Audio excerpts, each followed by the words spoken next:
प्यारे बच्चों, नमस्कार।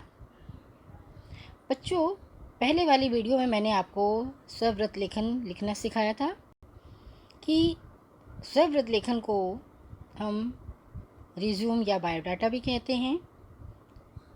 तो इसका मतलब होता है बच्चों, अपने बारे में लिखना या अपना वृत्तांत कहना, आप बीती कहना।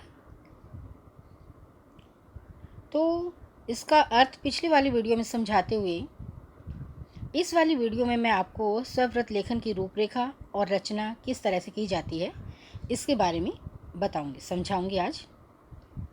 तो सभी बच्चे बड़े ध्यानपूर्वक इस वीडियो को समझेंगे, ध्यान से सुनेंगे, ताकि आपको स्वव्रत लेखन के बारे में अच्छे से जानकारी मिल जाए और आप अपने जब भी आपको किसी अपनी नौकरी पाने के लिए कोई भी आपको अपना आवेदन करना हो तो आप बहुत अच्छी तरह से अपना आवेदन कर सकते हैं।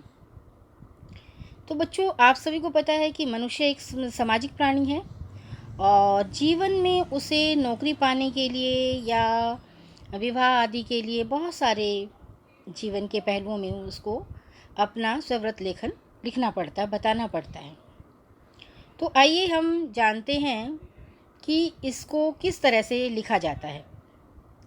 बच्चों, आप सबको पता है कि कोई भी नौकरी पाने के लिए हम जो है अपना आवेदन करते हैं, स्वव्रत लेखन लिखते हैं।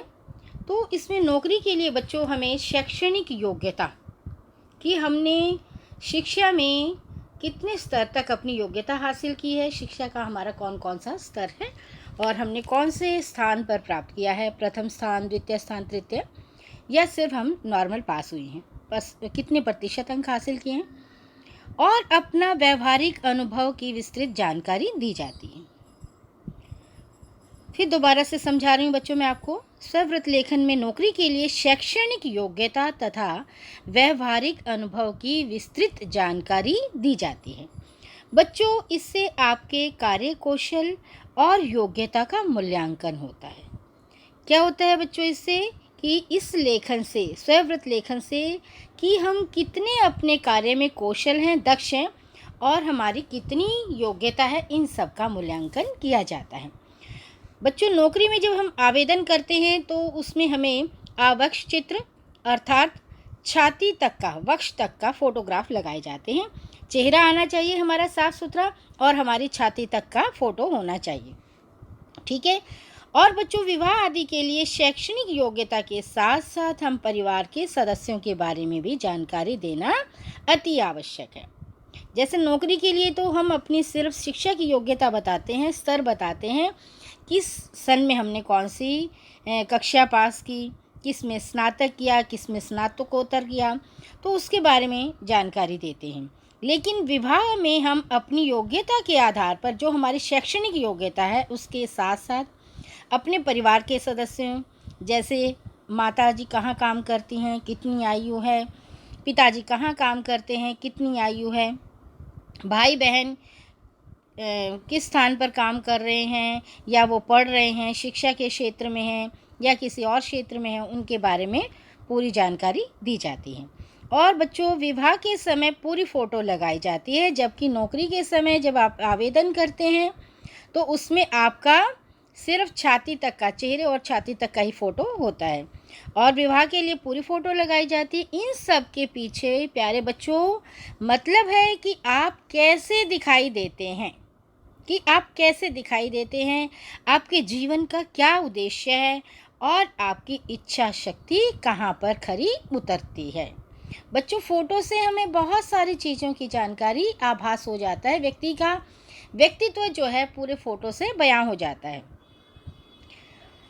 नौकरी के लिए जब बच्चों स्वव्रत लेखन लिखा जाता है तो सबसे पहले एक आवेदन पत्र लिखा जाता है।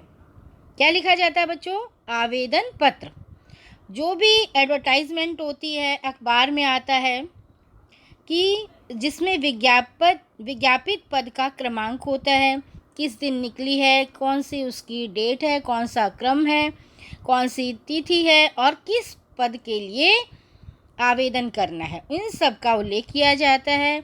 और उस पत्र के साथ आप अपना बायोडाटा भी लगाते हैं और जो नवीनतम, जो उस समय की आपकी फ़ोटो है वो लगाते हैं, उसके बाद आप अपने हस्ताक्षर करते हैं। अब बच्चों मैं समझा रही हूँ कि इसकी क्या विशेषता होती है। स्वव्रत लेखन से बच्चों व्यक्ति का व्यक्तित्व झलकता है।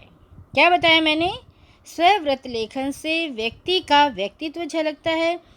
इससे नियोजनकर्ता, जिसके द्वारा किसी कार्य संस्था के द्वारा जो भी नियोजन किया गया है, जो भी आवेदन निकाला गया है किसी संस्था से या किसी कार्यालय को, सही व्यक्ति चुनने में सहायता मिलती है। कि जैसे हमें मान लो हम हिंदी पद के लिए, हिंदी अध्यापिका पद के लिए, या किसी और नर्स पद के लिए या डॉक्टर पद के लिए हम आवेदन करते हैं, तो ये सभी चीज़ें हम जो है अपने बारे में बताते हैं। तो उससे जो है जो भी संस्था या कार्यालय हमें लेना चाह रही है, तो उससे सही व्यक्ति चुनने में उन्हें सहायता मिलती है। आवेदन पत्र से बच्चों व्यक्तित्व के साथ अभिव्यक्ति की शैली की भी परीक्षा हो जाती है कि हम अपने आप को, अपनी योग्यता को किस तरह से अभिव्यक्त करने में सक्षम हैं।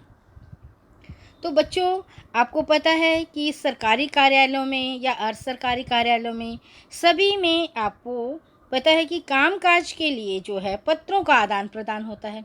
कोई भी किसी भी चीज़ के लिए हम आवेदन करते हैं तो सभी में जो है पत्रों का आदान प्रदान होता है।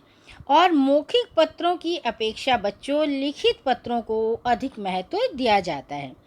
आदेश कोई भी आप देखिए, कोई भी हमारे कोई भी शिक्षा संस्थान या प्रिंसिपल मैम या कोई भी और जो है जो भी आदेश देते हैं तो वो एक लिखित रूप में होता है। यहाँ तक कि सरकारी या अर्ध सरकारी किसी भी अधिकारी को व्यक्तिगत नाम से भी भेजा जाता है।